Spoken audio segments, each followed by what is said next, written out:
Bonjour tout le monde et bienvenue à un nouvel épisode du podcast Décoder l'astrologie. Aujourd'hui, j'ai l'honneur de recevoir Raphaël Gagnon qui vient nous parler de son histoire. On va parler de plein de choses dans l'épisode d'aujourd'hui. Merci Raphaël d'être ici avec moi. Merci à toi de m'accueillir. Est-ce que tu aimerais prendre le temps de peut-être te présenter, peut-être à travers ta grande trinité astrologique à nos auditeurs pour qu'ils te connaissent un petit peu? Oui, why not? Alors, je suis Verseau, donc soleil en Verseau, très apparent. Very Verseau. J'ai ma lune en Gémeaux et mon ascendant en Lion. Puis je trouve vraiment que ça me représente très bien, cette trinité-là. À quel archétype tu relates le plus? Ah, Verseau. Verseau, oui, vraiment. Puis ton ascendant Lion quand même un peu aussi dans ta joie de vivre, ton énergie, oui. Ouais, créativité aussi. Ben oui, mais clairement la lune en Gémeaux aussi, mais comme on va peut-être discuter pendant l'épisode aussi, vraiment, comme on dirait, je me suis pas tout le temps autant associée à ma trinité.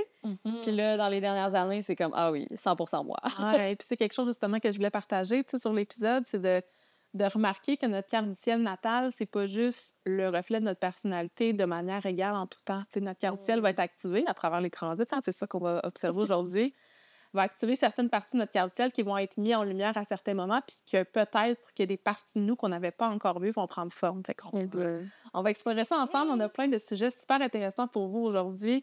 On va faire retracer un peu l'histoire de Raph, les différents événements qu'elle a rencontrés dans sa vie.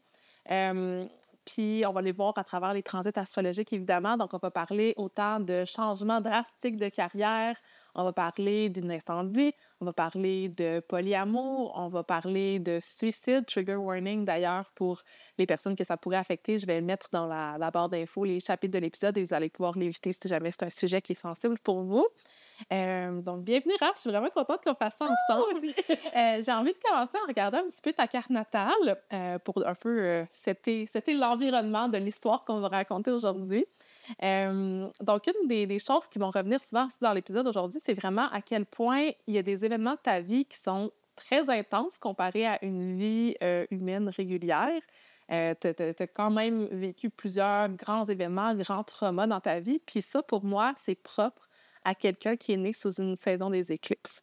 Donc, quand on regarde une carte du ciel, si on observe le placement du soleil, quand il est à moins de 18 degrés d'un nœud lunaire, ça veut dire que tu es né pendant une saison des éclipses. Si ton soleil et ta lune sont à moins de 18 degrés, tous les deux des nœuds lunaires, ben, ça veut dire que tu es né sous une éclipse. Puis les personnes qui sont nées sous des éclipses, c'est encore plus intense. C'est souvent des chemins de vie, justement, où on va rencontrer les choses, puis on est comme, pourquoi ça m'arrive à moi, puis pourquoi c'est aussi intense, puis pourquoi c'est autant des gros changements de direction. Il y a comme un peu une énergie de chaos qui est présente à travers ça. On va le voir aussi à travers ton histoire.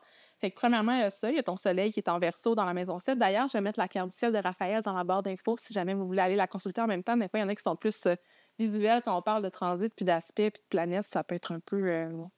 beaucoup d'informations, en fait. Donc, tu as ton soleil qui est en Verseau, qui est à 25 degrés, puis tu as le nœud lunaire en Poisson, qui est à 4 degrés, ce qui fait qu'ils sont vraiment rapprochés. Fait que probablement qu'il y a eu une éclipse pas longtemps après ton anniversaire. Je pense que si ta fête était le 13 février, ben on fait avancer la Lune pour une éclipse lunaire en Vierge le 20 février, pas longtemps après. Fait que c'était vraiment venu activer ton placement solaire par opposition de la Lune et par conjonction avec le Soleil au nœud lunaire. Donc, il y a ce premier détail-là que je trouve intéressant. Puis, vous allez voir que les thématiques de la famille, les thématiques du foyer, les thématiques aussi de la carrière et des relations vont revenir souvent dans l'épisode d'aujourd'hui. La première chose que je voulais voir, c'était ta maison 4 qui est en Scorpion. Puis dans ta maison 4, tu as ton placement de Pluton. Pluton qui représente souvent une grande intensité, un grand pouvoir de régénération, de comme tout déconstruire pour reconstruire, puis comme d'aller vraiment creuser dans les profondeurs de notre âme. Puis souvent, l'endroit où Pluton se trouve dans notre carte du ciel, pour moi, c'est un secteur de notre vie où est-ce qu'on va devoir transformer des choses et où est-ce qu'on va vivre certaines difficultés. Fait que toi, clairement, on peut voir que, j'imagine que oui, la famille, le foyer, c'est un secteur de vie qui est plus sensible, dans lequel c'est ça. Par rapport à des grands événements, là, ouais, c'est souvent... ça s'est passé là. C'est souvent dans ce secteur-là. Donc, ouais, on a Pluton dans la maison 4. Puis ce que je trouve intéressant avec Pluton en Scorpion, on est beaucoup à avoir Pluton en Scorpion dans notre génération. Puis pour moi, cette génération-là, c'est comme la première génération qui a vraiment commencer à s'introspecter sur ses blessures, puis à faire du shadow work, puis à oser aller voir sa propre noirceur. Fait que l'endroit, pour les gens qui ont Pluton en Scorpion, comme toi puis moi, dans votre carte du ciel, la maison dans laquelle Pluton est, peut vous dire justement dans quel secteur de votre vie vous vivez ce grand processus-là d'introspection, puis de shadow work, puis d'aller creuser dans vos profondeurs. Fait que toi, c'est la famille, le foyer, les fondations de ta vie. Une des premières choses aussi, quand j'observe une carte du ciel, c'est le placement de notre planète bénéfique ou maléfique. Donc, toi, en étant né de jour, ton maléfique, c'est Mars, puis ton bénéfique, c'est Jupiter. Donc, l'endroit où se trouve Mars, l'endroit où se trouve Jupiter, et les maisons qui sont gouvernées par ces planètes-là vont comme nous parler des sphères de ta vie qui sont peut-être un peu plus challengeantes ou qui sont un peu plus expansifs, favorables. Fait qu'on va faire le tour de ces secteurs-là, puis je suis curieuse de savoir comment ça s'est passé dans ta vie à propos de certains sujets. Donc, ça, on observe. Premièrement, je trouve ça vraiment intéressant parce que ton bénéfique et ton maléfique sont au même endroit. C'est ça que j'allais dire. Qu'est-ce que ça fait? Ça s'annule pas, clairement. Ça s'annule pas, ça fait que tu vas avoir autant des choses qui vont être vraiment expansives, vraiment favorables, puis des choses qui vont être vraiment challengeantes aussi. Fait que je trouve ça intéressant, Mars et Jupiter dans la maison 10, dans la sphère de ta carrière. Est-ce que tu considères qu'à certains moments, ta carrière a été un défi ou que tu as des challenges qui sont venus avec ça? Oh mon Dieu, oui. Oui, de quelle façon? Premièrement, parce que moi, j'ai fait mes études en enseignement des langues puis en traduction. Puis, comme rapidement, on dirait que je me suis rendu compte que peut-être que j'avais pas nécessairement envie de travailler dans ces domaines-là. Puis, de fil en aiguille, je me suis ramassée à travailler pour le gouvernement fédéral dans ma ville natale où je suis retournée après mes études.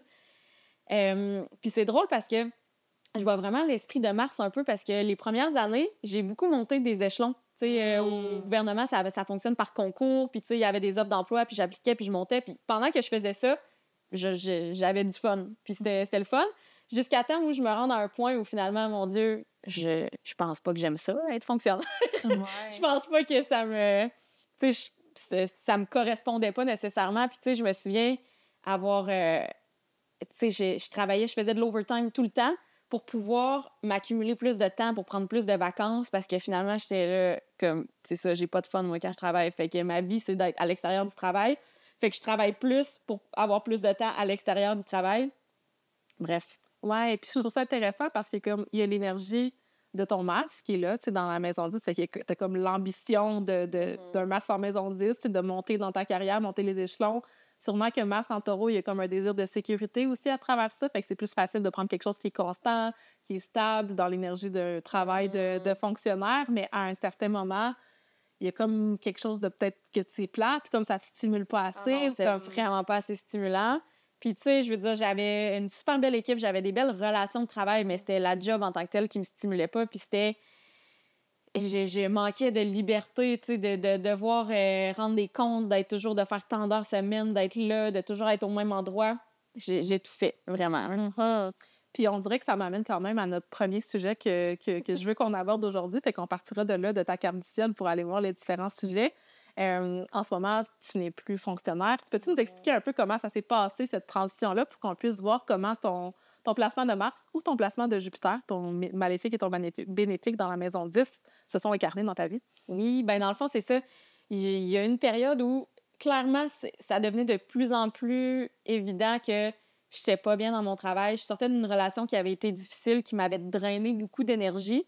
Puis j'étais justement complètement drainée. J'étais brûlée, je faisais de l'insomnie, je dormais pas, j'étais fatiguée, j'étais vraiment l'ombre de moi-même, là. Ça allait pas bien. Je consultais vraiment régulièrement mon médecin. On passait des prises de sang, des affaires. Honnêtement, avec le recul, je pense que j'étais probablement en burn-out ou en dépression ou les deux. J'ai pas eu de diagnostic officiel, mais je me souviens vraiment m'être dit, ça peut pas être ça, ma vie. Comme, qu'est-ce que ça va prendre pour que ma vie change? Puis, tu sais, j'avais un peu des œillères. Je savais pas, tu sais, moi, dans ma tête, je me disais, ça va me prendre un médicament ou ça va me prendre un traitement ou ça va me prendre un diagnostic de quelque chose, sans penser que c'était peut-être pas cette sphère-là de ma vie, tu sais, qui avait besoin d'être, justement, challengée un peu. Puis, vraiment, de façon très random, j'ai quelqu'un qui m'a dit « Ah, mais t'as-tu essayé les huiles essentielles pour dormir? » J'ai fait « Non, mais why not? » Fait que j'ai fait ça. En fait, j'ai essayé des huiles essentielles et ça a complètement transformé ma vie. Je suis comme... je me suis découvert une passion. Premièrement, j'ai recommencé à dormir. Tu sais, tout ce qui est petit bobo, je faisais énormément d'eczéma. J'avais tellement de problèmes de peau, eczéma, allergie. J'avais tout le temps mal à la tête, j'avais de la misère à digérer. Fait que là, de me redonner un certain pouvoir en me disant « Oh, wow, OK, j'ai des choses dans mes mains que je suis pas obligée d'attendre après un médecin, un professionnel, un rendez-vous, quelque chose pour essayer de comme prendre ça en main. » J'ai des petites bouteilles, puis je fais des tests, puis ça marche. Puis là, je me suis vraiment découvert une passion. Je suis tombée profondément dans un rabbit hole de comme, c'est quoi ça, l'aromathérapie? Comment ça fonctionne? Qu'est-ce que je fais avec ça?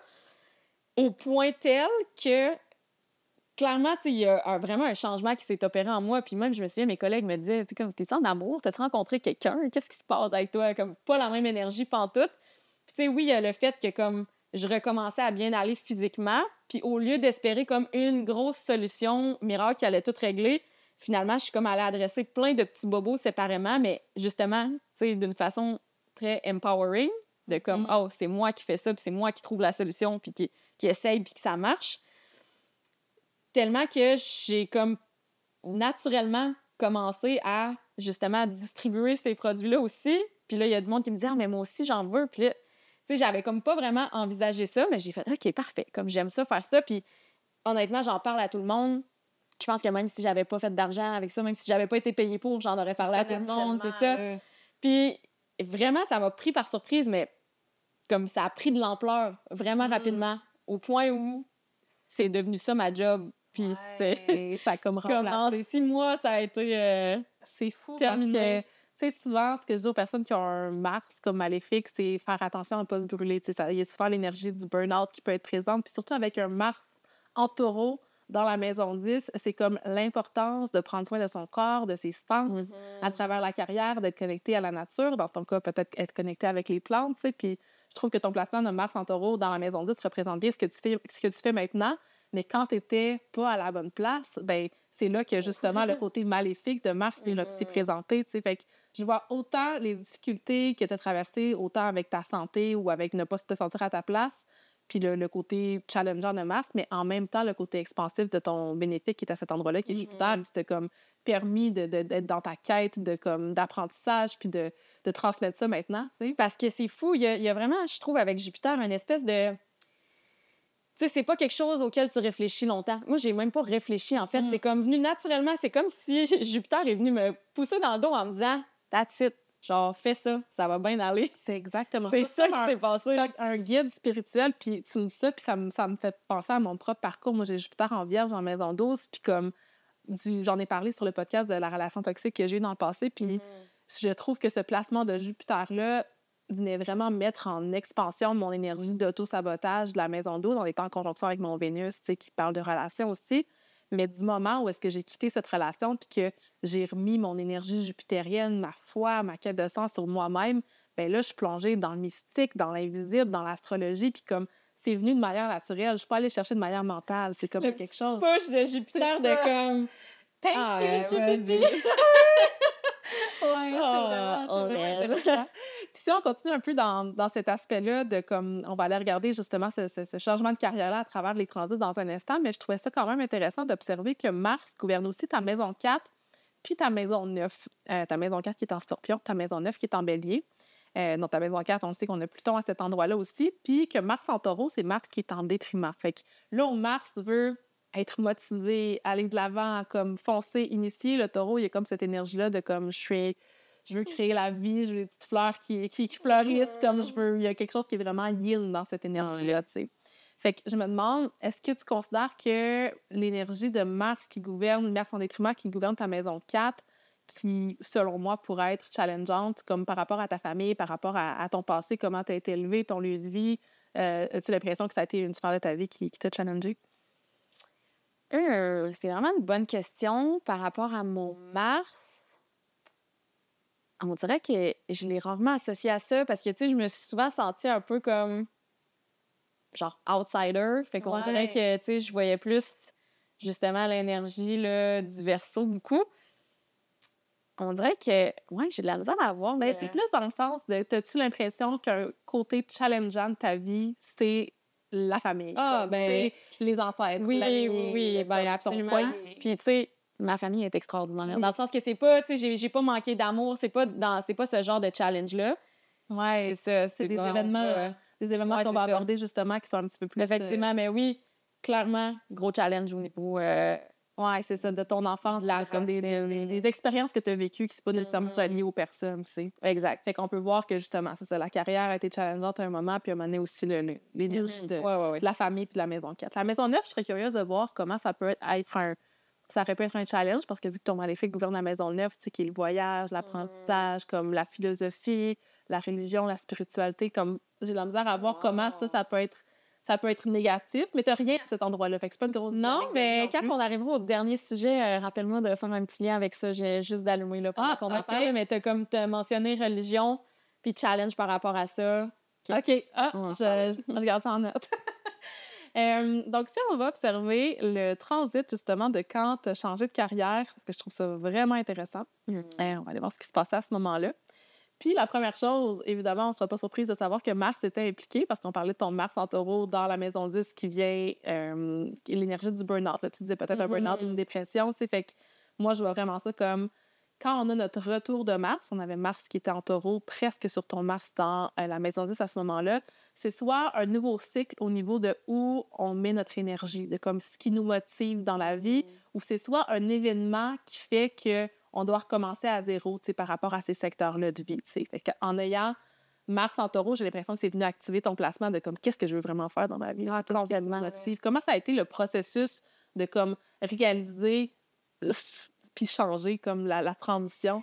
Mais c'est ça que je te dis, ça s'est tu dis? tellement fait comme naturellement avec le, le push de Jupiter, mais tu sais, je me suis pas posé de questions, puis je me suis dit, ben mon Dieu, si je me trompe, puis si je me plante, puis si j'aime pas ça, puis si c'est pas pour moi, ben so what? C'est Comme, ben je recommencerai, je ferai d'autres choses. Le gouvernement va être encore là si l'année prochaine je me rends compte que j'aime pas ça, ce job-là. Fait que vraiment, là, ça a été comme une espèce de foi totale de je sais pas qu'est-ce qui m'attend là-dedans, mais je sais que j'ai rien à perdre à y aller. C'est ça, tu étais comme un peu supportée. Puis je trouve ça intéressant parce que tu m'as donné la date de où est-ce que la première piste s'est présentée à toi quand tu as commencé à utiliser justement les huiles essentielles puis tu as commencé à triper. Tu sais, à ce moment-là, je pensais pas que j'allais devenir aromathérapeute. Là, Mais tu sais, non, je pensais, tu sais, c'était comme juste comme une nouvelle passion, quelque chose de le fun. Puis, tu sais, lune en gémeaux, comme, des nouvelles passions, là, c'est pas rare, là, tu sais. Mais là, de vraiment dire, OK, non, mais il y a quelque chose là, puis comme, on va aller loin là-dedans. Exactement, parce que moi, je vois vraiment un peu la transition de Saturne qui, à ce moment-là, où est-ce que tu as eu tes premières idées, était en Sagittaire. Puis moi, le Sagittaire, je vois ça comme, tu sais, vouloir apprendre, vouloir explorer, tu sais, il y a vraiment cette énergie-là. Puis c'est dans ta maison 5, qui est la maison de la créativité, comment j'ai du plaisir, comment, c'est quoi mes hobbies. Tu sais, au début, ça a commencé comme un hobby, j'imagine un peu, tu sais. Fait comme, si on commence, qui était en mars 2017, à ce moment-là, on avait Saturne qui était en Sagittaire. Puis pas longtemps après, quelques mois après, probablement à l'automne 2017, Saturne est rentré dans ta maison 6 en Capricorne, là où ton Saturne natal est, débutant ton retour de Saturne. Fait que ton retour de Saturne a comme représenté ces premiers mois-là, puis ces premières années-là dans ta nouvelle carrière, dans comme que tu construis toi-même avec tes propres ambitions, Saturne en Capricorne, dans la maison 6, Toutes les aides, la santé, là. l'organisation, le bien-être, comme comment tu prends soin de ton corps, puis que tu es en service aussi avec la maison 6. Complètement, là. Puis tu as d'autres planètes à cet endroit-là, tu as ton Mercure qui est là, fait que j'imagine que par rapport à ton travail, il y a aussi l'énergie d'échange, l'énergie de communication avec Mercure en maison 6. Ouais, fait que ça a été vraiment le moment, justement, où est-ce que tu as eu ce revirement-là. Puis pour les gens qui nous écoutent, le retour de Saturne, c'est vraiment un moment où est-ce que on vient restructurer un secteur de notre vie. D'ailleurs, tous les transits de Saturne, quand Saturne passe à travers les maisons, c'est comme s'il vient restructurer ce secteur-là. Puis c'est encore plus important quand c'est l'endroit de notre Saturne parce que c'est un gros revirement de vie. Tu sais, moi, j'ai eu mon retour de Saturne dans la maison 5 au moment où est-ce que je quittais ma job de fonctionnaire pour aller travailler pour moi-même. Puis pour moi, la maison 5, c'est la maison de nos projets créatifs, de l'entrepreneuriat. Fait que comme on a vécu notre retour de Saturne un peu de la même façon. Puis je trouve que ça montre comment Saturne, quand ce n'est pas notre planète maléfique, puis quand il est à domicile, donc dans nos deux cas, toi, Saturne en Capricorne et moi, Saturne en Verseau, ben, il est tellement empowered pour faire des belles choses pour nous. Fait que Saturne n'est pas toujours peur. C'est comme c'est venu être en service aussi. Fait que vraiment intéressant qu'à ce moment-là, tu avais autant ton retour de Mars en Taureau, ton retour de Saturne en Capricorne, puis tu as changé concrètement dans la maison 10 et 6, qui est comme travail, carrière. C'est exactement ça. Puis il y avait un trigone entre les deux, comme allô. Je suis curieuse de savoir après, parce que pas longtemps après ça, ça a été la pandémie, Saturne est entré en Verseau, puis Saturne est entré dans ta maison 7. Je suis curieuse de voir si peut-être dans les années 2019, 2020, 2021, comme tu as eu des changements relationnels à ce moment-là. Je pose la question, mais je connais la réponse. She knows. Ben oui, en fait, fin 2019, j'étais célibataire en mode un peu dating allègrement. Puis j'ai eu une date avec un gars polyamoureux. Et c'est comme si, on dirait que j'ai même pas de souvenir dans ma vie avant d'avoir tant entendu parler de ça. Comme pour moi, c'était vraiment pas quelque chose que j'avais exploré, que je m'étais informée. Comme vraiment, là, j'ai l'impression que ça sortait de nulle part, ce terme-là. Puis la date s'est transformée en interrogatoire parce que ça a comme allumé une switch, puis j'avais tellement de questions, je voulais tout comprendre.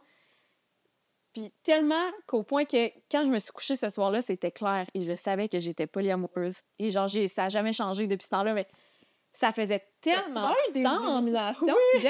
On dirait que ça me fait penser à être née sur une saison des éclipses aussi, comme avoir comme des messages qui semblent venir d'ailleurs, puis être tellement sûre, là. Puis encore une fois, c'était une question de, tu sais, mettons, dans les mois précédents, j'avais comme commencé à analyser mes patterns relationnels, puis j'étais comme, tu sais, il y a quelque chose qui fait que je me vois pas rester longtemps avec une personne sans finir par me sentir comme restreinte dans ma relation. Puis j'en étais même rendue à comme me dire, ben peut-être que dans le fond, ça va être ça ma vie. Tu sais, ça sera pas de passer ma vie avec une personne, c'est d'avoir, tu sais, différentes relations qui vont me nourrir pendant un temps, qui vont être comme super saines pour moi, pour l'autre, puis comme à un moment donné, quand ça sera plus le temps, ça sera plus le temps. Tu sais, j'étais presque là dans ma réflexion. C'est juste que j'avais pas pensé que je pouvais les superposer en même temps, les relations. Ben, on n'apprend pas ça, tu sais, c'est pas quelque chose qu'on voit beaucoup dans notre société de plus en plus maintenant, puis tant mieux, puis je trouve ça cool qu'on en parle sur le podcast pour peut-être donner une représentation pour les gens qui se reconnaîtraient là-dedans, là, tu sais. Ça s'est bien passé, ça a été fluide quand même, cette... Ben, tu sais, c'est ça. Oui, j'étais célibataire. Puis tu sais, justement, avec Vénus en Verseau, on dirait que comme le step était pas si difficile que ça à franchir, à partir du moment où j'ai comme catché que ça se pouvait, puis tu sais, justement, c'est comme si toutes mes réflexions avant m'avaient préparé pour que quand j'allais entendre parler de ça, j'allais être prête à faire « Oh oui, c'est ça la réponse. » Exactement, comme si ça c'est venu à toi, puis je trouve ça intéressant parce que dans ta carte natale, puis je me souviens quand on avait regardé ta carte du ciel ensemble, puis que tu m'avais dit ça, j'étais comme flabbergastée, là. Soleil en Verseau, maison 7, et Vénus en Verseau, maison 7. Puis je dis souvent à mes clientes qui ont Vénus en Verseau qu'on va vivre des relations qui sont différentes, qui sortent des normes, tu sais, où est-ce qu'on veut évoluer ensemble. C'est quasiment cliché. C'est un peu stéréotype, mais comme ça le représente bien. Puis tu sais, en ayant ton soleil à cet endroit-là, quand les personnes ont Soleil puis Vénus dans le même secteur, mais je dis, il va y avoir quelque chose de relationnel dans ta quête de vie, parce que moi, le Soleil, c'est un peu notre quête, ce qu'on vient apprendre ici. Puis tu sais, d'explorer des relations différentes, pour moi, c'est comme un peu ça ta quête, tu sais. Puis de différentes façons, pas juste dans tes relations amoureuses, peut-être même que dans tes amitiés, puis dans comment tu entres en contact avec les gens dans ta carrière, peut-être que ça sort du lot, tu sais. Il y a peut-être... Ben oui, puis tu sais, justement, côté amitié, je pense que, tu sais, j'ai des amitiés très Verseau ou maison 11, là, dans le sens que, tu sais, c'est des amitiés de communauté, tu sais. J'ai jamais été quelqu'un qui a comme une meilleure amie avec qui elle partage tout, ou genre un cercle d'amis. J'en ai plein de cercles d'amis. J'ai plein d'amis que j'adore tous et toutes. Puis c'est comme super diversifié aussi, là. J'ai des amis qui ont comme telle passion, tel intérêt on a en commun, puis d'autres c'est ça, puis d'autres c'est ça. Puis... Mais oui, c'est super important pour moi, les relations. Puis on en parlait aussi, là, du fait que je suis extravertie, puis que ça me donne du jus, moi, de passer du temps avec des gens, puis avec mes amis. Puis comme, quand des fois, je pense que j'ai besoin de repos, mais finalement, c'est pire parce que je suis à la maison puis je me fatigue à rester toute seule. Puis finalement, je sors puis je vois quelqu'un puis la définition d'une extravertie. C'est ça. Puis je trouve que c'est une vraiment belle image pour le trigone que tu as entre Vénus en Verseau, maison 7, et ta lune en Gémeaux, maison 11. Comme il y a quelque chose qui est très social, puis dans la multiplicité aussi dans ta lune en Gémeaux.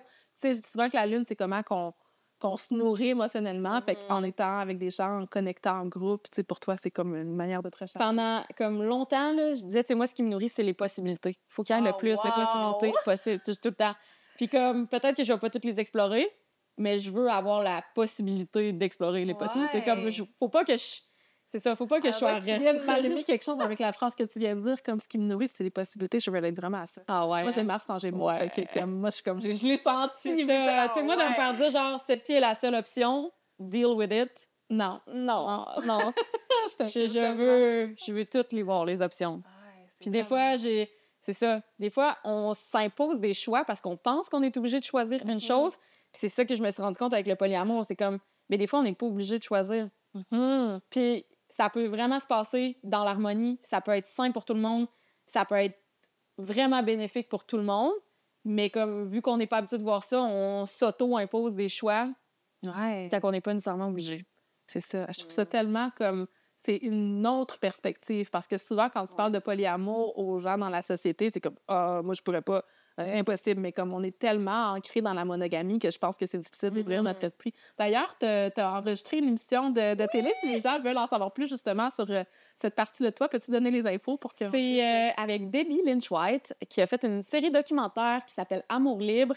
10 épisodes. On est le dernier épisode. Fait qu'il y a moi puis mes 2 amoureux dedans. Et il y a aussi ma mère et ma grand-mère et d'autres personnes de mon entourage, de ma famille, parce qu'elle explorait un petit peu le thème de... C'est toutes des relations différentes. Justement, c'est pas juste du polyamour, il y a plein d'affaires. C'est tellement intéressant comme série. Puis on voulait explorer... Puis on voulait explorer comme au fil des générations comment ça a évolué. Puis tu sais, mettons... Tu sais, juste pour ma grand-mère, c'était impensable à ce moment-là de se divorcer. Je dis pas qu'elle se serait divorcée, mais tu sais, de cette génération-là, les gens se divorçaient pas. Puis tu sais, après ça, ben c'était comme... Mais ma mère, elle a fait le choix de se divorcer de mon père. Mes 2 parents sont dans le documentaire, d'ailleurs. Ils sont encore full en bon terme. Puis, tu sais, mais mettons, pour ma mère, avoir plus qu'une relation en même temps, ça aurait été impensable. Puis comme moi, j'arrive la génération d'après, puis je suis comme, non, c'est chill, ça se fait. Ça, on peut voir l'évolution à travers le temps, puis c'est intéressant. Ouais. Donc, tu sais, ils sont full aussi. Tu viens d'entrer en Verseau, comme j'ai l'impression que cette énergie-là, comme c'est vraiment ce qui va prendre l'expansion dans les prochaines... Ah ouais, l'infini de possibilités aussi, là, avec Jupiter en Gémeaux, comme... Merci. Fait que je vous invite à aller voir ça. Moi, je vais aller écouter, c'est certain. Je trouve ça super intéressant. Amour libre. Ouais. Je sais plus sur quelle plateforme. Amour libre, on devrait être capable de... Ben là, c'est sûr que si on écrit Amour libre sur Google, de tout avoir. Amour libre, Debbie Lynch-White. Ouais, c'est ça. Je trouverai le lien puis je le mets ça dans la barre d'infos si je le trouve. Fait que ouais, ça, c'était vraiment un bel exemple de comment, justement, Saturne, même si c'est pas ton retour de Saturne, a traversé ta maison 7 pendant tes premières années de polyamour puis est venu restructurer ta vision des relations. Puis ce que je trouve intéressant dans la différence entre que Saturne en Capricorne a fait avec ton travail dans les années précédentes, c'est qu'avec ton travail, c'est venu changer les choses qui sont concrètes, qui sont physiques, ta manière de faire de l'argent, ta réalité vraiment plus matérielle. Puis quand Saturne était en Verseau, ben il est venu changer ton état d'esprit, c'est plus intellectuel, l'élément de l'air, comme ta façon de penser aussi. De tout déconstruire, de dire, OK, comme je le sens à l'intérieur de moi que ça me correspond, puis c'est ça que je veux. Mais après ça, je vis quand même dans une société où comme 99% du monde ne pense pas comme ça. Fait que comment que je fais pour en parler, pour l'expliquer, pour pas me sentir tout le temps comme... Parce que c'est un thème aussi qui revient beaucoup dans ma vie, le fait de... Des fois, le fait de juste être moi-même, ça vient confronter des gens. Ben oui. Puis tu sais, je pense que le fait que je sois végane aussi, c'est genre une sphère de ma vie où je le vois beaucoup. Tu sais, juste le fait de dire que je suis végane, les gens ont l'impression que j'ai juge de pas l'être. Ouais. Tu sais, que ça vient comme... Mais dans le fond, non. Tu sais, c'est comme moi, je suis comme ça, puis toi, tu fais ce que tu veux, puis c'est correct. Puis c'est la même chose avec, tu sais, juste le fait de dire que moi, je suis polyamoureuse, mais comme c'est comme si les gens pensent que comme je me pense plus évoluer qu'eux autres. Ouais, parce que, oh non, moi, la monogamie, non. Ouais, c'est ça. Genre, ah, vous autres, vous avez pas encore compris, mais c'est pas ça, pas en toute mon attitude. C'est comme juste... C'est vraiment cool de savoir que ça existe. Moi, ça a full résonné pour moi, puis j'étais dans un contexte où je pouvais me permettre de l'explorer. Puis comme tu dis, j'étais célibataire, fait que c'était beaucoup plus simple que, mettons, avoir cette réalisation-là quand t'es déjà en couple. Oh, OK, ça implique quand même une autre personne. Ouais. Mais là, j'étais toute seule, puis à partir de ce moment-là, ben, j'avais une espèce de clarté sur c'est quoi les relations que je voulais. Puis ben, c'est les relations que j'ai cherchées par après, puis c'est ce que j'ai trouvé. Exactement. Puis je trouve que ça s'inscrit vraiment dans l'essence du Verseau, tu sais, d'avoir ce désir-là d'ouverture d'esprit, d'évoluer, puis il y a un peu une énergie du collectif, autant pour le véganisme que pour le polyamour, de comme on veut juste aimer tout ce qui existe sur la Terre. Complètement, puis comme... revendiquer le droit Exactement, de ça aussi, parce qu'avec ça, il y a un côté peut-être activiste qui vient ou comme... Oui, parce que... Normes, parce que... Mais tu sais, il y a des gens qui pourraient être véganes et polyamoureux, puis tu le saurais même pas. Mais oui. Mais comme moi, je suis vocale à propos de ça. D'alliance. Ben c'est ça, exactement. Fait que moi, je suis comme, ben parfait, je vais l'assumer parce que avant d'être comme ça, je le savais pas que ça se pouvait être comme ça. Fait que clairement, il y a encore des gens qui savent pas que ça se peut pas être comme ça. Oui, exactement. Fait que, ben, ça fait, premièrement, une représentation pour les gens que ça serait peut-être leur voix à eux aussi. Puis ça le normalise aussi. Oui, exactement. Ça déstigmatise des choses qui sont différentes. Puis que. Tellement de missions de là-dessus, je trouve ça magique. Super! OK, maintenant, je suis prête à ce qu'on aille explorer un autre événement de ta vie qui était quand même très intense, qui est l'incendie que tu as eu dans ta maison. J'aurais envie, avant qu'on aille dans l'astro, que tu prennes le temps de nous raconter ce qui s'est passé. Oui, bien, dans le fond, ça s'est passé il y a environ 2 ans. J'habitais en Gaspésie, j'avais ma maison assez isolée là, dans le bois, en campagne. Puis en pleine nuit, en fait, un bris électrique qui a probablement commencé dans les murs, mais qui a sorti par la prise extérieure de la maison. Et c'est le revêtement puis les galeries, balcons qui ont pris en feu. Fait que pendant qu'on dormait paisiblement, ben, on était en train de se faire encercler par un feu. Puis comme le feu n'était pas à l'intérieur, ben, il n'y avait pas encore de fumée en dedans. Fait que les détecteurs de fumée partaient pas. Mon chien, Dixili. Une Dixili, oui! Si vous venez de la Gaspésie, vous savez c'est quoi Dixili? Oui. C'est un restaurant de poulet frit. Ouais, je suis allée chercher la poulet. Mais oui, c'est même pas bon. Mais c'est cute. Ben, en tout cas, c'est elle qui nous a sauvés parce que c'est elle qui a jappé puis qui nous a réveillés. Sinon, je sais pas qu'est-ce qui se serait passé. Puis on a été super chanceux. Ça s'est passé vraiment rapidement, mais comme on s'est réveillés, mon chum a compris qu'il y avait le feu. On a été vraiment chanceux. On a sorti tout de suite l'escalier puis la porte patio. C'était la façade qui n'était pas touchée par le feu encore. Fait qu'on a pu sortir de la maison. Puis, ben, dans le fond, au moment où on a ouvert la porte patio, il y a une fenêtre qui a éclaté aussi. Fait que ça a créé un corridor d'air. Puis là, ça a été instantané. Là. Le feu a tout dévasté l'intérieur de la maison aussi. Au complet, là. Au complet. Est-ce que la maison était complètement à terre après? Oh oui, c'est vraiment perte totale. Quand les pompiers sont arrivés, le 2e étage était déjà effondré. Fait qu'eux, ça a été plus de s'assurer que la forêt prenne pas en feu puis que la maison de la voisine aussi. Mais, tu sais, sinon, il n'y avait rien. Ça doit être, genre, surréel de comme être là puis d'observer ta maison, toutes tes choses, tes souvenirs comme disparaître devant tes yeux. C'est tellement impressionnant. C'est immense, là. C'est un feu de maison. Puis ça fait du bruit. C'est comme ça craque, ça explose, la tank à barbecue, puis là, les fils électriques, puis tout. On dirait qu'on s'imagine pas ça, mais au niveau sensoriel, là, c'est vraiment pas juste la vue qui est... Ouais, tu sens la chaleur. Ouais, c'est la chaleur, c'est les sons, c'est les odeurs. Et ça sent pas le petit feu de camp, là. Tu sais, tout ce qu'il y a de matériaux dans une maison qui brûle, de synthétique, là, ça pue une maison qui brûle, là. C'est vraiment... Ça a touché toutes les autres maisons autour ou non? Non, c'est ça. Les pompiers ont réussi. La maison de la voisine a fondu. Littéralement. Le clabard. OK, pas la maison complète, là. Non, mais comme le clabard a comme... c'est là. Fait qu'elle a été chanceuse là, que ça soit pas plus que ça parce que... Ouais. Oh my God! Fait que ça a dû quand même être traumatisant pour toi, là, un gros choc, là. Comment tu l'as vécu, les moments après? Ben,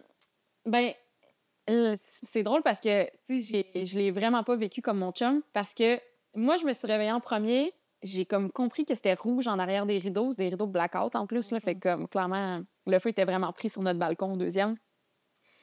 Mais j'ai juste dit, qu'est-ce qui se passe dehors? Tu sais, comme à moitié endormie, j'ai pas trop compris. Puis le temps que je me tourne pour chercher mes lunettes, lui, il a ouvert ses yeux. Il a tout de suite compris qu'est-ce qu'il y avait. Il a ouvert le rideau pour voir. Il a refermé.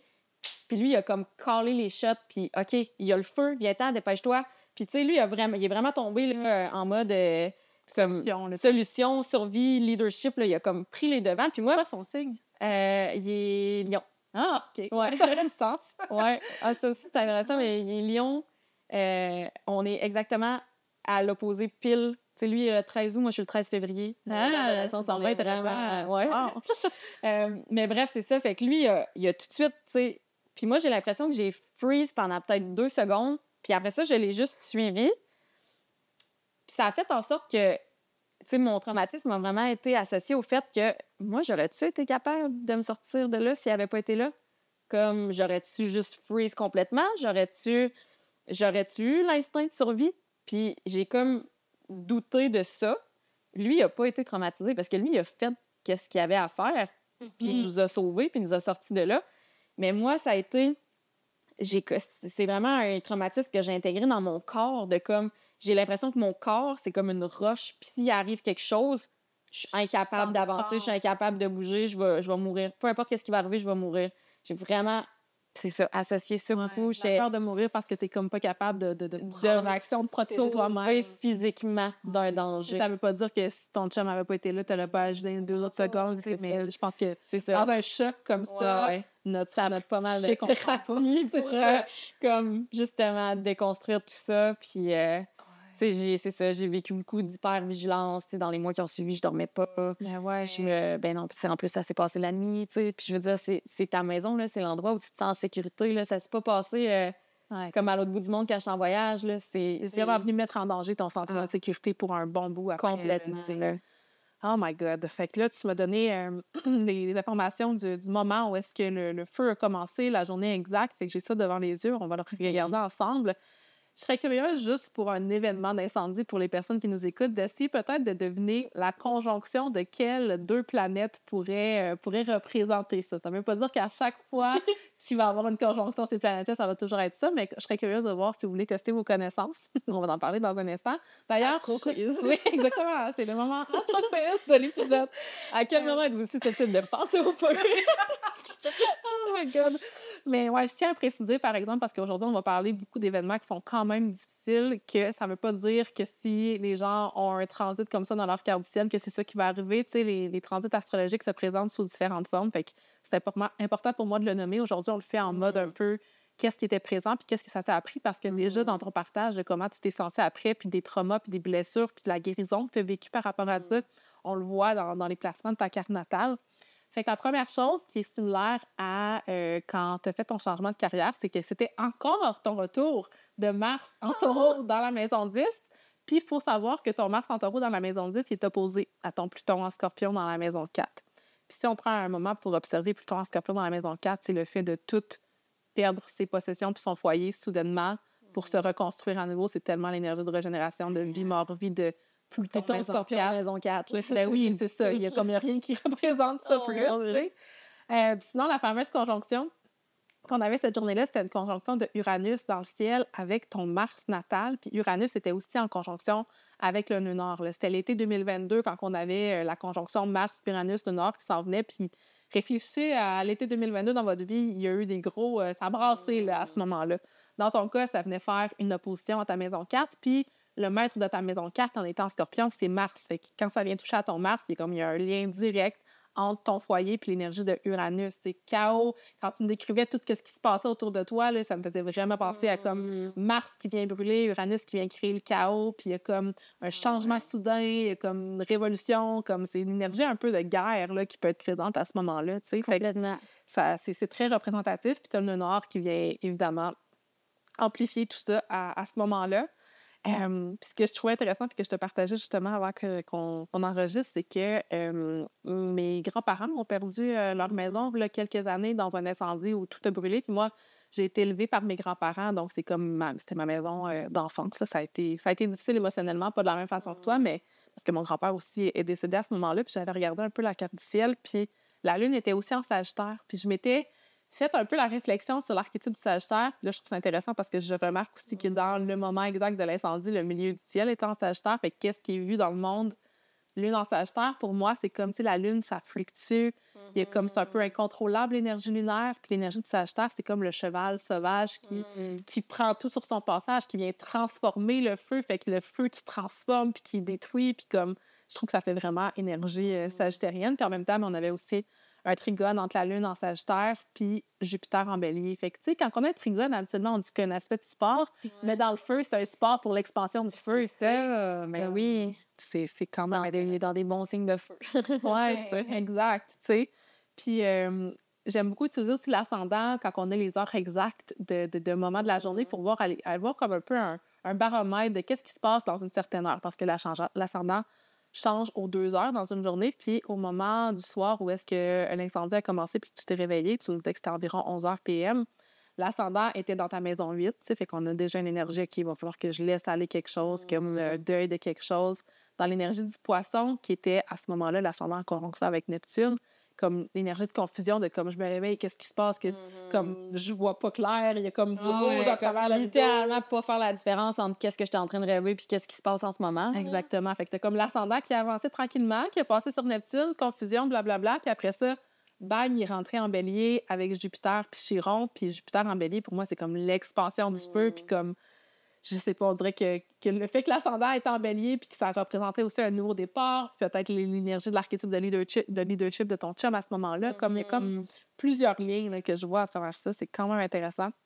Puis tu sais, là, on observe les événements de manière vraiment concrète, tu sais, comment ils peuvent se présenter dans la carte du ciel, mais après ça, le processus de guérison aussi, tu sais, quand on parle de, à partir de ce moment-là, j'ai eu l'impression que je n'étais pas capable de prendre soin de ma propre sécurité, puis que comme j'allais mourir, puis que j'étais comme, tu disais tantôt, j'étais comme une roche. Ouais. Moi, c'est vraiment l'image de ton placement natal de la Taureau. Ouais, c'est ça, c'est comme... Comme paralysée. Ouais, être paralysé, avoir de la difficulté à avancer, comme vivre quelque chose de réactif dans l'énergie de Mars, mais Taureau qui est vraiment stable, qui bouge pas, qui est fixe, tu sais. Puis je le vois aussi comme quelque chose qui vient être dans ton corps aussi, dans l'énergie du Taureau, tu sais. Puis comment t'as passé à travers ça, tu sais. J'ai l'impression que souvent pour, je sais pas, transcender ou plutôt peut-être guérir nos placements maléfiques, comme pour vraiment s'ancrer dans le côté peut-être lumineux de leur placement, tu sais. Fait que je suis curieuse de voir comment tu l'as vécu. Mais tu sais, c'est sûr que les premiers réflexes, c'est la thérapie. J'ai fait de l'EMDR aussi, qui est comme, je sais pas si tu connais, c'est la thérapie par mouvement oculaire, comme pour les anciens combattants PTSD. Ah là. oui? C'est vraiment fait pour ça. Ça t'a aidé? Ça a vraiment aidé. Hey, c'était intense, là, ces séances-là. C'était à ce moment-là que j'ai rencontré mon deuxième chum, quand je faisais ces séances-là. Puis, tu sais, c'était une fois par semaine, mais ça me prenait 2 jours m'en remettre, là. Puis c'est quoi ce qu'ils font exactement? C'est vraiment, c'est des... Ben, nous, on le faisait par tapping parce que j'étais en Zoom avec le monsieur. Puis, dans le fond, c'est comme de revisiter le souvenir, comme aussitôt qu'il y a comme une émotion ou quelque chose qui coince ou quelque chose. Il me faisait... Hey, on dirait que c'est rendu flou, je me souviens même plus qu'est-ce qu'on faisait exactement, mais il me disait justement de réfléchir à des choses, de voir, visualiser des choses dans ma tête pendant que je faisais des mouvements de tapping comme ça, plus vite, moins vite. C'est vraiment lui qui gérait ça. Puis après ça, on arrêtait. Puis là, on faisait un état de la situation. OK, comment je me sens, qu'est-ce qui remonte? Puis là, on repartait, puis on repartait, puis on repartait. Mais comme moi, Fait que c'était vraiment ça sortait du stuff à chaque fois. Là, C'était vraiment intense. Puis on dirait que là, à chaque fois, c'est comme si j'avais comme une nouvelle clé. Là, j'allais comme débarrer une porte de comme, ah, OK, c'est pour ça que je me sens comme ça. Puis, tu sais, c'est comme vraiment des réalisations à chaque fois un peu. Mais c'est ça. Après ça, de la thérapie, j'ai fait de l'hypnose aussi. Tu sais, j'en ai beaucoup parlé. Tu sais, puis justement, avec ma lune en Gémeaux, je pense que c'est facile pour moi d'extérioriser les choses, d'en parler, même d'intellectualiser mes émotions aussi beaucoup. Là. Utiliser des trucs comme l'astro, tu sais, de l'analyse, puis comme pour observer, puis échanger. Puis vraiment.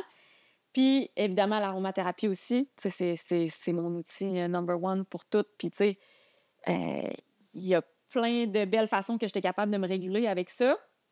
Mais ce qui a vraiment fait une grosse différence, c'est que j'ai fait une retraite d'1 semaine au Guatemala avec la peur dans le corps, là. Comme quand je repense à comment je suis arrivée là-bas. Puis, tu sais, ça a fluctué aussi, là, tu sais, après mes séances de MDR, pendant longtemps, j'ai eu l'impression que j'étais complètement correcte, puis, tu sais, j'allais bien. Puis, à un moment donné, sournoisement, c'est comme l'anxiété qui est venue s'installer. Puis là, on dirait que j'avais plus de solution pour ça. Là, on dirait que j'en avais parlé, j'étais supposée d'avoir réglé ça. La guérison n'est pas linéaire, bien sûr. Mais, fait que je me suis vraiment ramassée à OK, ça va me prendre autre chose. Je suis allée au Guatemala, vraiment terrifiée de l'avion. Ça n'avait jamais été le cas. De ma vie, j'avais peur de tout.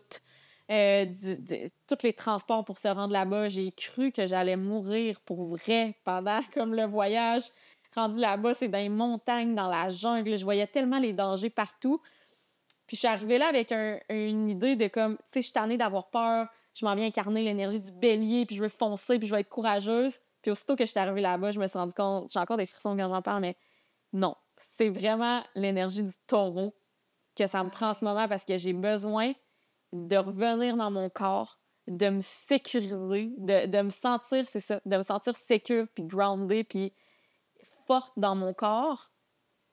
Puis, tu sais, c'est drôle parce que, tu sais, justement, genre Mars en taureau, mon placement de comme, je veux du courage, mais avant ça, il faut que je sois capable de m'ancrer. Ouais. Je peux pas foncer si je suis pas sécure dans mon corps. C'est ça, intégrer les choses dans ton corps. Tu sais, Ouais. parce que pour moi, l'énergie de Mars, c'est comme. C'est instinctif, c'est des réactions qu'on veut ressentir. Fait qu'autant par la thérapie que tu as faite avec le corps, Mars en taureau, comme se frapper le corps, ça fait vraiment l'énergie de Mars en taureau. Mais après ça, la retraite, on dirait que je viens de faire un lien avec ta maison 4 puis ta maison 9, tu sais, qui sont les deux gouvernées par Mars. Fait que tu as comme traversé quelque chose de difficile à la maison. Après ça, tu es parti en retraite. Puis tu disais qu'en partant en voyage, ta maison 9 est en bélier, tu voulais incarner l'énergie du bélier et puis du courage, mais finalement, tu avais besoin du taureau. Fait que c'est comme pour guérir ce trauma-là qui a été causé, entre parenthèses, qui est relié à Mars, si on l'observe de manière astrologique, ben, c'est d'utiliser les capacités de ce signe-là, tu sais, parce que Mars en taureau, même s'il est dans son détriment, il est capable de se grounder puis c'est en service pour lui de comme prendre le temps,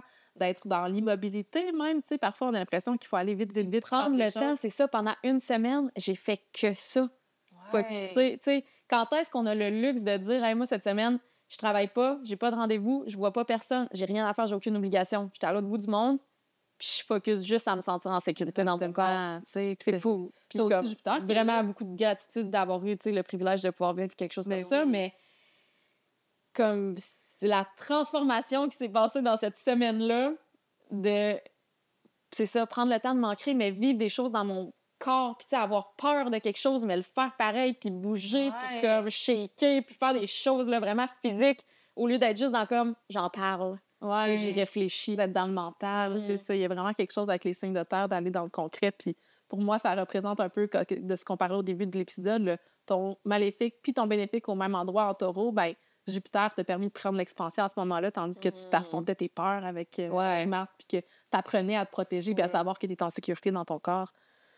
Wow! C'est fou de voir comme le processus là, de ça, puis comment que ça vient illuminer nos placements. Puis comment c'est ça, tu sais, comment mon maléfique puis mon bénéfique sont en taureau en maison 10, c'est vraiment, on dirait que je le réalise encore plus en parlant avec toi, à quel point dans ce secteur-là de ma vie, des fois, ça me sert tellement l'énergie du taureau, puis des fois, ça me limite, puis ça me bloque, puis ça me ralentit. C'est ça. On peut voir autant son côté positif que plus challengeant. Je suis curieuse de voir maintenant qu'on va tomber dans la partie trigger warning, tout le monde. Donc, si les thématiques du suicide ou de la mort vous activent, je vous invite à quitter l'épisode ou à avancer plus loin. Bye bye, merci d'avoir été là. Donc, on va aller voir les années 1999, 2001, 2002, 2003, 2004. Là, dans le fond, raconte-moi un petit peu ce qui s'est passé à ce moment-là pour qu'on aille... ben, dans le fond... en novembre 2019, ça a été le premier cas de suicide dans ma famille proche. Puis quand je dis proche, c'est 2 frères de mon père, le père de mon père, puis le frère de mon beau-père. Fait que, tu sais, 2 oncles, mon parrain, mon grand-père. En l'espace de 5 ans, se sont tous suicidés. Dans ma famille, du côté paternel, ça découlait beaucoup de problèmes de santé mentale, peut-être mal diagnostiqués, mal médicamentés. Mais c'est ça. Ça a commencé quand j'avais 10 ans. Puis, tu sais, quand tu dis qu'il y a quelque chose qui devient quasiment une tradition annuelle, c'était beaucoup toujours pas mal dans la saison du Scorpion tout le temps. Ah oui? Oui. Tout le temps dans novembre.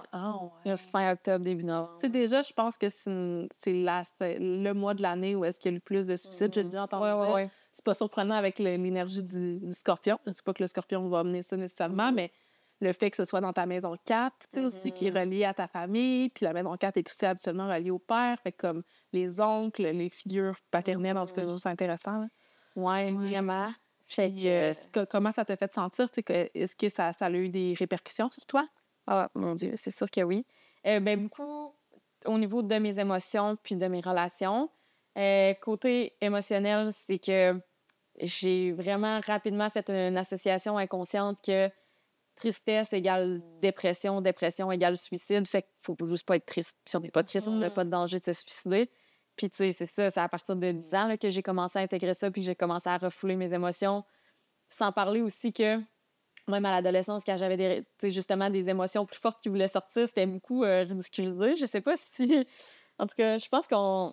C'est peut-être un thème récurrent pour des ados filles, mais de se faire dire comme, bon, les hormones, nanana, tu sais, comme pas capable de se gérer, hystérique, ou tu sais, pour juste... génération, je pense que, ouais. Ouais. Je suis comme... J'ai l'impression, tu sais, que les transits de Pluton gouvernent vraiment nos générations. Puis comme je parlais tantôt, nous, que Pluton en Scorpion, on s'introspecte plus sur des émotions.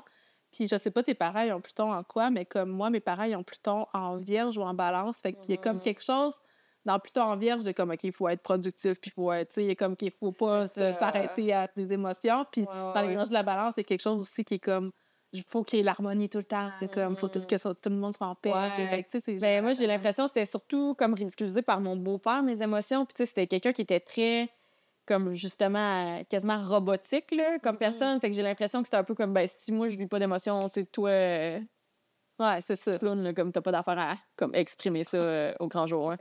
Mais, tu sais, fait que vraiment, j'ai refoulé énormément là, mes émotions, surtout les émotions négatives, comme pendant longtemps. Là, que c'est vraiment la thérapie qui a fini par libérer ça. Puis aussi, ben, une partie de moi qui a eu beaucoup peur, justement, d'avoir des problèmes de santé mentale, de comme, tu sais, de pas savoir, OK, mais c'est quoi le déclic qui fait que quelqu'un passe à l'acte? Ça peut-tu m'arriver, moi aussi? Ça peut-tu m'arriver que, comme, demain, je file pas, puis tout d'un coup, je décide que je me suicide? Comme, tu sais, de cette peur-là, de moi-même, comme, est-ce que ça pourrait m'arriver? C'est ça, de comme, est-ce que je vais être capable de prendre soin de moi pour pas que ça aller jusque-là ou tu sais, quand tu déconnectes de tes émotions aussi, c'est comme si tu y touches pas, fait que comme tu peux pas non plus savoir jusqu'où tu peux aller, fait que je peux comprendre la peur, puis... Mais aussi, c'était comme, hey, ça en était quasiment rendu normal. C'est comme, 4, là, à un moment donné, là, c'est comme si je vois ça comme extrêmement fréquent, tandis que je connais bien du monde dans la vie qui connaissent personne qui s'est suicidé. Moi, j'en ai pas dans ma famille. Mais c'est ça, là. Mais comme 4... Dans les mêmes années. Dans les mêmes années, comme dans une espèce de chunk. Ouais, je fais des liens avec ta carte, mais comme... C'est quand même intéressant, là, ce que je peux voir ici, parce que... Puis je suis curieuse de voir comment ça s'est passé, vu que toi, c'était dans tes maisons angulaires, fait que j'ai l'impression que ça a peut-être été plus intense. Le fait aussi que il y a des transits qui étaient proches de ton soleil, puis que t'es né sous des éclipses, fait qu'il y a comme cette intensité-là qui est rajoutée. Évidemment, tu dis que c'est en novembre, ça vient activer ton Pluton en Scorpion, qui peut être associé à l'énergie de la mort, tu sais, de laisser aller. Fait que déjà, avec le soleil qui est en Scorpion à ce moment-là, pour le premier, là, on est en train d'observer le suicide de ton parent qui était en novembre 99, mais les autres, si tu dis que se sont tous passés à ce moment-là, c'est venu activer ça aussi. Puis il y a eu une petite période d'année dans laquelle Uranus traversait ta maison 7. Puis Uranus, dans la maison 7, ça vient créer du chaos, des changements brusques, des chocs au niveau du relationnel. Fait que tu peux considérer chacune de ces personnes-là comme étant des personnes avec qui tu es en relation. C'était aussi sur ton Uranus en maison 7. Puis Uranus, bien, formait un carré avec Pluton en maison 4. Fait que c'est comme si ces changements soudains-là venaient être reliés autant au relationnel qu'à la famille. Fait que des relations dans la famille avec le Scorpion qui est relié à l'énergie de la mort. Fait que je vois vraiment ça comme Uranus qui est venu un peu shaker les choses. Puis quand je t'écoutais à propos de comment tu l'as vécu émotionnellement, puis comment tu as passé par ta blessure, puis le processus de guérison, tu sais, je vois vraiment ton placement de Chiron, Chiron en cancer en maison 12, tu sais. Pour moi, Chiron en maison 12, c'est souvent Chiron qui a affronté la mort, tu sais, qui a des blessures reliées avec la mort ou la peur de perdre ou les défunts ou comme l'auto-sabotage, parce que souvent, tu sais, je veux pas dire que le suicide, c'est de l'auto-sabotage, mais d'une certaine façon, il y a quelque chose qui mène à ça, là. Puis Karen en cancer, c'est souvent comme comment je vais prendre soin de moi, qui va prendre soin de moi, comme une blessure reliée à comme être capable de prendre soin, être capable d'être connecté à ses émotions aussi, tu sais, de ressentir. Le cancer ressent ses émotions. Quand tu as Karen en cancer, tu peux vivre des blessures en lien avec ne pas être capable de les ressentir. Puis à ce moment-là, ben il y avait aussi Mars qui était en opposition avec ton Karen, Mars qui est ton maléfique. Fait que, tu sais, c'est peut-être venu l'activer au niveau de la blessure par après, là, clairement. Puis, tu sais, après ça, tu parlais justement d'Uranus en maison 7, les relations, mais tu sais, ben, veux pas, j'ai clairement développé un pattern très rapidement d'être attirée par des gars que j'avais l'impression, tu sais, qui filaient pas bien, là.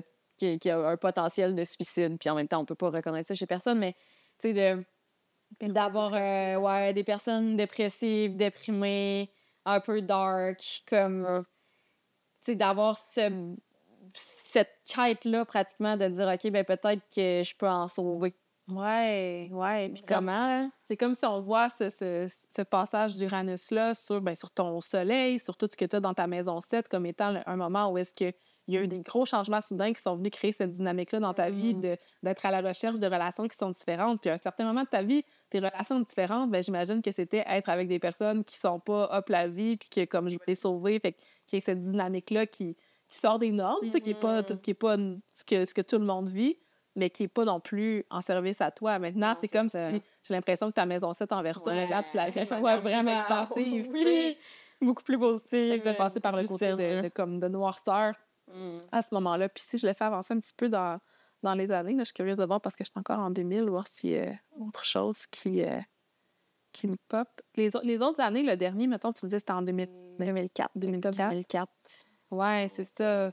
De comme 2003 à 2005, on avait Saturne qui traversait aussi la maison 12 sur ton Chiron en cancer. Fait que j'imagine que c'est venu réactiver les mêmes placements au final. Comme, on dirait que toutes les histoires que tu me racontes, ça active des points de ta carte du ciel. C'est comme si ça tombe pas à nulle part. Là. Il y a vraiment que ça vient vraiment activer comme là. Ça, je pense que c'était vraiment en lien avec ton Chiron. Puis à ce moment-là, c'était aussi l'opposition de Chiron. On avait Chiron en Capricorne qui s'opposait à ton Chiron en cancer. Maison 6, maison 12, fait que comme il y a quelque chose par rapport à la santé mentale, il y a quelque chose par rapport à l'autosabotage, au deuil qui est présent là-dedans, tu sais. Fait que, ouais, il y a vraiment beaucoup de stock là-dedans. Puis Uranus sur ton soleil, puis tu vois, en 2004, après ça, ben Uranus est parti en poisson, fait que c'est comme si ces dynamiques-là de comme changement soudain dans ta vie, c'était terminé. Ça a été comme la période du carré entre Uranus et Pluton. Puis ça, on est plusieurs à l'avoir vécu parce qu'on a plusieurs à avoir Pluton en Scorpion, mais j'ai l'impression que vu que ça activait justement aussi, ton Pluton est en opposition à ton Mars, ton maléfique, fait qu'il y a comme quelque chose, une configuration dans ta carte qui faisait que ce moment-là était peut-être un peu plus intense pour toi. Tu sais, tantôt, on parlait là, de maison 9, religion, à cause que Oui. Mars gouverne ma maison 4 et ma maison 9.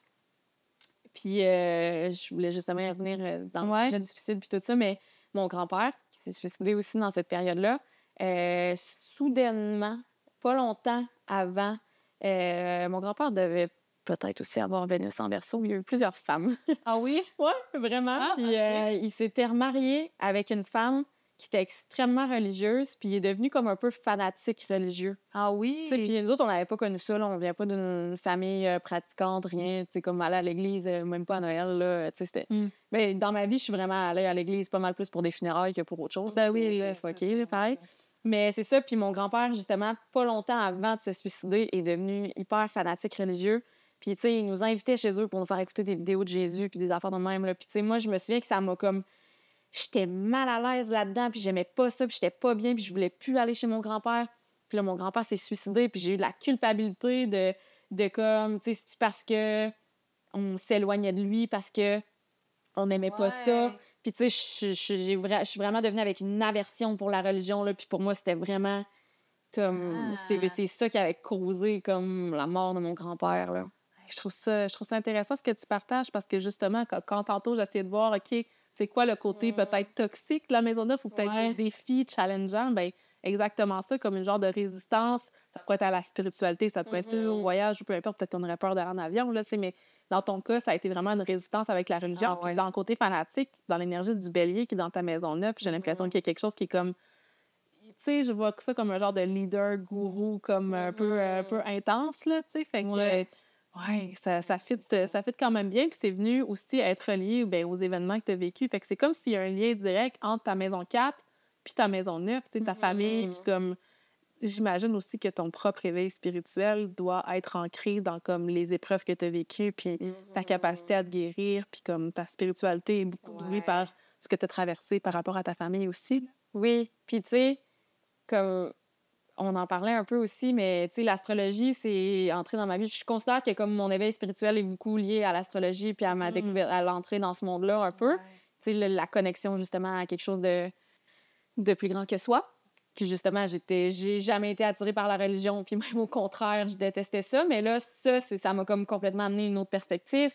Puis ça s'est passé, tu sais, comme on disait, pas longtemps après que j'avais découvert l'aromathérapie, puis ça a été comme une suite logique parce que l'aromathérapie m'a permis de voir comment j'étais qui quand je vais bien, Ouais. puis de dire, OK, tu sais, quand moi, j'ai le pouvoir de, comme, soulager toutes les petites choses, les bobos, les irritants, petits, gros que j'ai dans ma vie, je suis capable de voir réellement je suis qui quand j'ai l'énergie puis la passion de vouloir faire ce que je veux.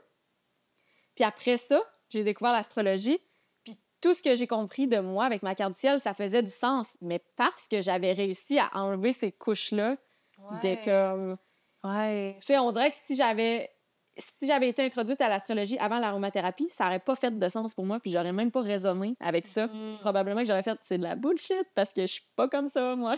Mais tu sais, tout se place dans un timing divin, puis tu sais, on en parlait tantôt, je trouve ça intéressant parce que moi aussi, si je regarde ma carte du ciel avant que je m'intéresse à l'astrologie, je me verrais pas dans ces placements-là parce que autant l'aromathérapie, les plantes, l'astrologie, le tarot, peu importe les pratiques spirituelles qu'on veut avoir dans notre vie, ben je trouve que ça nous ramène à notre essence la plus pure, puis que là, on est capable de se voir clairement, avec conscience, là, tu sais, fait que Carrément. mais quand même, c'est comme si tes placements avant se présentaient sous d'autres formes. Tu sais, c'est comme Ben l'idée oui, du c'est ça. polyamour. Là. On est OK, ton Vénus en Verseau, maison 7, mais comme peut-être qu'à ce moment-là, ton Vénus en Verseau, maison 7, c'était justement d'être la sauveuse, tu sais. Fait que Ouais, ben c'était aussi de... J'ai quand même jamais voulu me marier.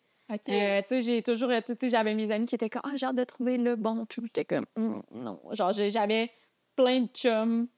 Puis ça, c'est drôle, là, parce que mon père, après le divorce avec ma mère, a eu vraiment beaucoup de blondes. Je serais curieuse, c'est crasé, puis ça quartier. Puis moi, ça a fait en sorte que, tu sais, quand on a grandi, on a vraiment eu je sais pas combien de belles-mères, là. C'est comme beaucoup. Puis moi, j'ai un peu répété ça aussi comme mon père, dans le sens que j'ai vraiment eu, là, au secondaire, là, secondaire, cégep, université, là, j'ai vraiment eu beaucoup de chums, beaucoup de relations. J'étais comme, bon, ben, quand ça marche plus, ça marche plus. Ça aussi, c'est un beau trigone entre Vénus en Verseau puis Lune en Gémeaux, là. Tellement, c'est ça. Puis, tu sais, mon frère, lui, il a fait complètement l'inverse. Il a dit, tant que ça sera pas la bonne, je me caserai pas. Puis, tu sais, là, il a 32 ans, puis il vient d'avoir sa première blonde, mais il vient de s'acheter une maison, puis il va avoir un bébé. OK, Tu sais, wow. c'est comme... Fait que je suis comme... Hey, moi, ça aurait tellement pas été ma vie, ça. Mais non. Mais tu sais, la plupart des gens, c'est ça qu'ils veulent, se caser, puis genre trouver quelqu'un, puis acheter une maison, puis avoir des enfants. Puis moi, ça a jamais été quelque chose que je voulais. Fait que tu incarnais déjà ta carte d'une certaine façon. Tu sais, j'ai l'impression que c'est juste une manière de... Puis tu sais, on me demande souvent, est-ce que c'est vrai que l'ascendant, on va l'incarner plus avec le temps, vers de 30 ans? Tu sais, il y a comme un...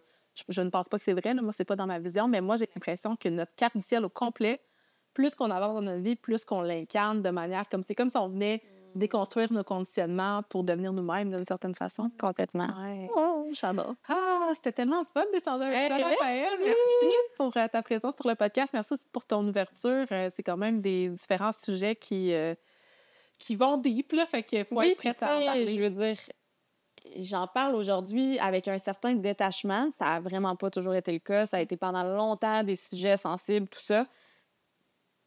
Puis, ben c'est ça. J'en parle pour justement comme déstigmatiser, puis comme s'il y a des gens qui vivent des choses comme ça, tout seuls chez eux, de savoir que comme, OK, it gets better. C'est possible de faire de soi-même, tu sais, puis de retrouver sa propre essence, même après avoir vécu des traumas. Là. Merci. Où est-ce qu'on peut te retrouver si les gens ont envie de te suivre sur les réseaux sociaux? Sur Instagram, Inspiration Citron. C'est mon nom d'aromathérapeute. J'offre des consultations gratuites en aromathérapie là, pour voir si vous avez des besoins en particulier. Puis c'est ça, c'est vraiment ça ma passion, mais il y a aussi l'astrologie qui commence à prendre de plus en plus de place. Tu mêles les deux ensemble, hein, parce que, je ne l'ai pas ici, mais tu m'as emmené une belle petite tuile. Elle a fait un mélange avec mon soleil, ma lune et mon ascendant dans la petite tuile, comme ils ont chacun une plante associée, puis ça sent divin, ça sent moi, ça me vivifie. Je suis tellement contente, merci. Oui, je suis contente. Mais oui, il y a vraiment des beaux liens à faire avec les plantes, les astres, clairement. Fait que merci d'être venu sur le podcast. Je vais mettre les informations de Raphaël dans la barre d'infos. Puis si vous avez des commentaires, je vous invite à les laisser sur Spotify ou venir nous écrire sur Instagram. Merci d'avoir été présente. Je vous souhaite une belle fin de journée.